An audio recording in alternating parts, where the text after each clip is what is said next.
Selamat datang, hari ini kita akan membahas sesuatu yang sumbernya unik banget. Sebuah infografis yang menawarkan cara pandang yang menurut saya sama sekali berbeda tentang kisah penciptaan di Kitab Kejadian.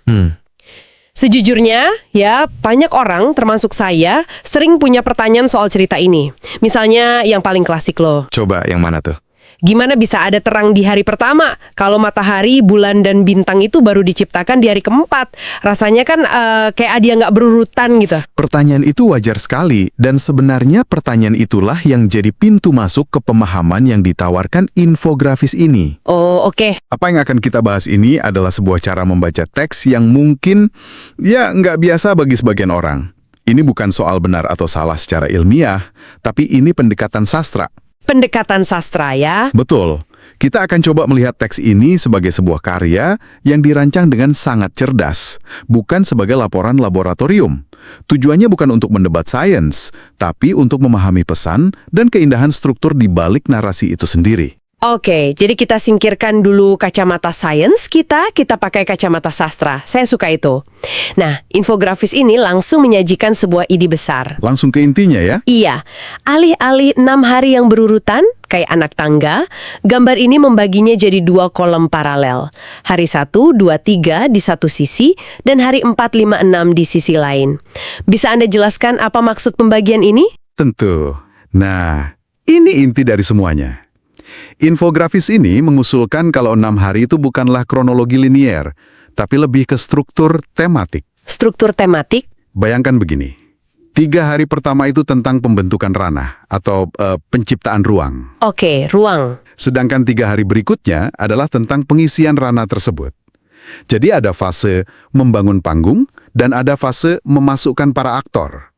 Keduanya itu saling berhubungan secara paralel, bukan berurutan. Membangun panggung dan memasukkan aktor. Wah, analogi yang bagus. Itu langsung bikin lebih masuk akal sih. Iya kan?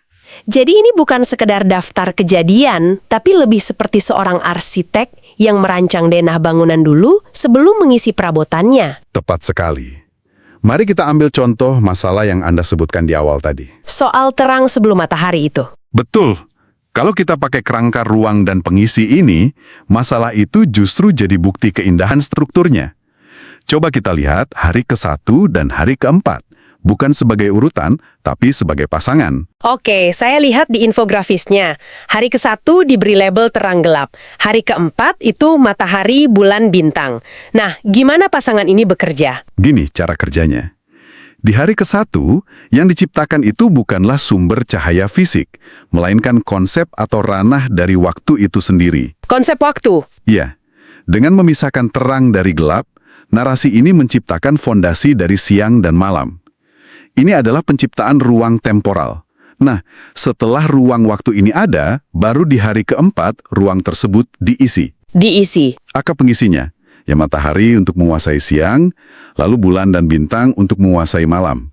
Mereka itu penanda fungsi, pengatur ritme di dalam ruang waktu yang sudah diciptakan sebelumnya. Wah, oke. Ini beneran mengubah cara saya melihatnya. Jadi, hari ke-1 itu bukan soal menyalakan bola lampu raksasa ya, Bukan itu. tapi soal menciptakan konsep siang dan malam itu sendiri. Lalu di hari ke-4, Tuhan seolah bilang, oke, sekarang kita letakkan petugasnya di sana, gitu ya. Haha, iya. Petugas siang dan petugas malam. Matahari jadi petugas siang, bulan jadi petugas malam. Pertanyaan soal terang sebelum matahari jadi nggak relevan lagi kalau cara bacanya begini. Persis. Pertanyaan itu kan muncul dari asumsi bahwa ini laporan kronologis yang kaku. Tapi kalau ini adalah sebuah, katakanlah, puisi atau prosa yang terstruktur, maka penulisnya sedang bermain dengan tema dan simetri. Dia menggangun kerangka dulu baru isinya. Betul sekali. Saya ingat waktu pertama kali nemu gagasan ini bertahun-tahun lalu.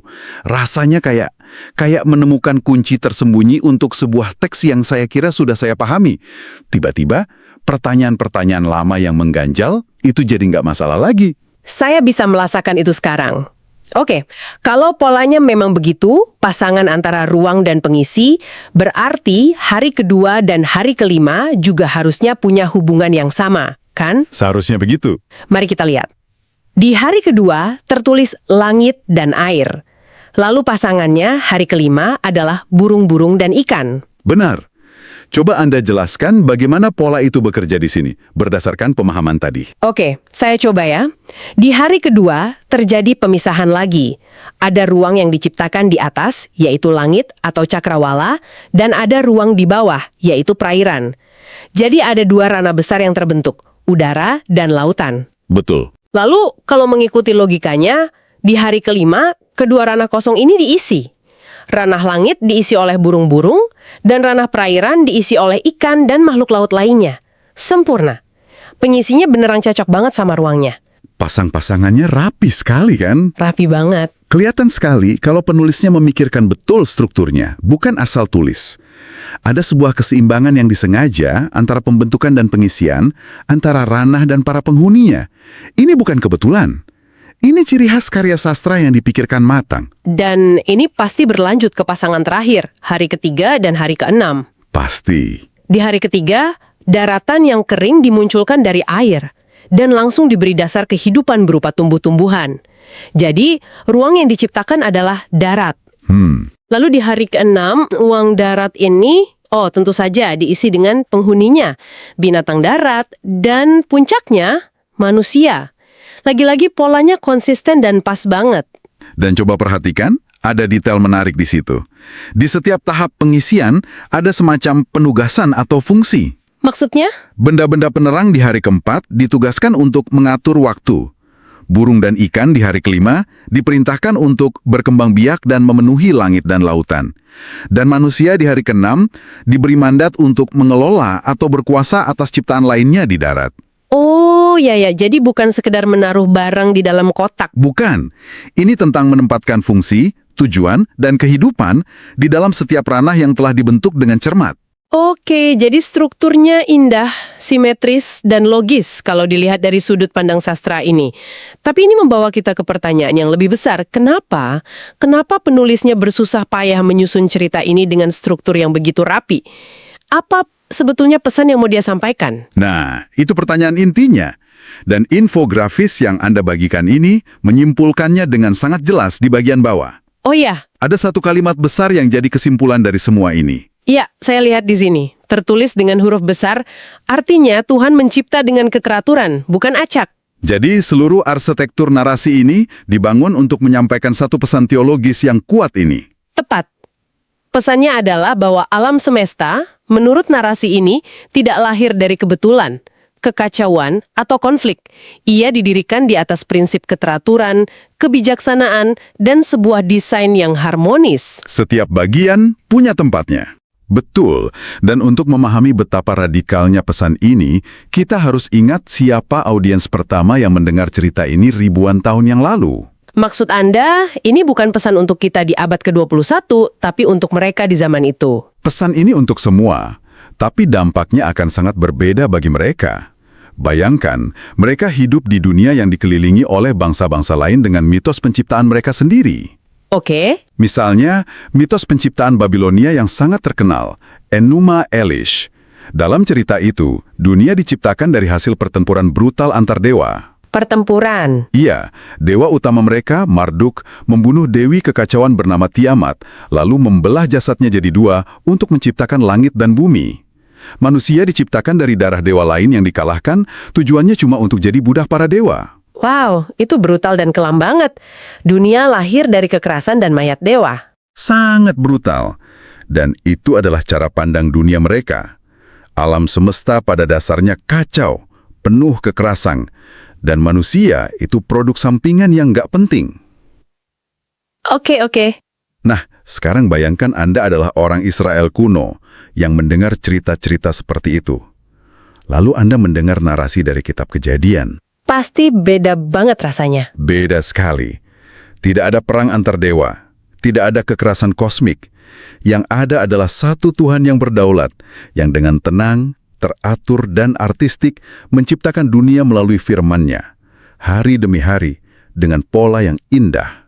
Jadi narasi yang teratur ini bukan sekedar cerita yang rapi, tapi sebuah pernyataan politik dan teologis yang radikal ya. Tepat sekali. Semacam deklarasi yang bilang, Tuhan kami bukan dewa kekacauan seperti dewa-dewa tetangga kalian. Tuhan kami adalah Tuhan yang teratur, damai, dan menciptakan dunia yang baik dan bertujuan. Persis. Anda menangkap esensinya. Itu adalah sebuah polemik, sebuah argumen tandingan yang sangat kuat. Dengan menyajikan penciptaan sebagai proses yang begitu terstruktur dan logis, penulisnya sedang menyatakan sesuatu yang fundamental tentang karakter Tuhan dan natur dari ciptaan itu sendiri. Bahwa dunia ini baik. Dunia ini pada dasarnya baik. Dunia ini punya tatanan, dan kehidupan Anda punya tujuan yang diberikan oleh Sang Pencipta, bukan sekedar produk sampingan dari perang ilahi. Kontrasnya tidak bisa lebih tajam lagi. Ini membuat keseluruhan cerita punya bobot yang jauh lebih dalam daripada yang saya kira.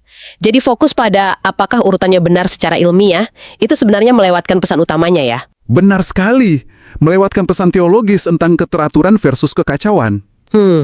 Pandangan ini mengajak kita untuk bertanya, apa tujuan dari teks ini? Dan bagi banyak ahli, tujuannya bukanlah untuk memberikan pelajaran sains, melainkan untuk memberikan fondasi teologis, untuk menjawab pertanyaan-pertanyaan besar. Siapakah Tuhan? Siapakah kita? Dan untuk apa dunia ini ada? Dan struktur 2x3 ini adalah cara menjawabnya. Betul, itu adalah cara artistik penulisnya untuk membingkai jawaban atas pertanyaan-pertanyaan tersebut. Baik, mari kita coba rangkum. Berdasarkan infografis yang kita bedah ini, kisah penciptaan di Kitab Kejadian bisa kita pahami bukan sebagai garis waktu yang lurus, tapi sebagai arsitektur yang simetris. Arsitektur, kata yang pas. Dengan kerangka 2x3, 3 hari pertama itu tentang menciptakan ruang-ruang, ruang langit, laut, dan ruang daratan. Lalu 3 hari berikutnya adalah tentang mengisi ruang tersebut. Dengan penghuni dan fungsi yang pasangannya sudah ditentukan. Dan semua ini, struktur yang indah ini, dibangun untuk menyampaikan satu pesan utama, bahwa alam semesta diciptakan dengan keteraturan, tujuan, dan desain yang ilahi, sebagai pernyataan tandingan terhadap mitos-mitos kekacauan di sekitarnya. Terangkuman yang sangat baik. Ini adalah sebuah undangan untuk membaca teks ini dengan mata baru ya, untuk menghargai kejeniusan sastranya, bukan hanya isinya. Betul. Dan ini mungkin bisa meninggalkan satu pertanyaan menarik untuk Anda renungkan lebih lanjut. Silakan. Jika sebuah teks kuno yang kita anggap sudah sangat familiar, ternyata punya arsitektur atau catak biru tersembunyi seperti ini, yang baru terungkap saat kita melihat strukturnya, ini membuat kita bertanya, pola atau struktur tersembunyi apa lagi yang mungkin ada dalam cerita-cerita lain yang kita pikir sudah kita kenal baik? Entah itu dalam teks suci lain, dalam mitologi, atau bahkan dalam novel dan film modern. Jadi, kita diajak mencari arsitekturnya, bukan cuma alurnya. Tepat. Apa yang terjadi jika kita mulai mencari arsitektur di balik sebuah narasi, bukan hanya sekedar mengikuti alur ceritanya. Mungkin seperti yang kita alami hari ini, kita akan menemukan lapisan-lapisan makna yang sama sekali baru dan tak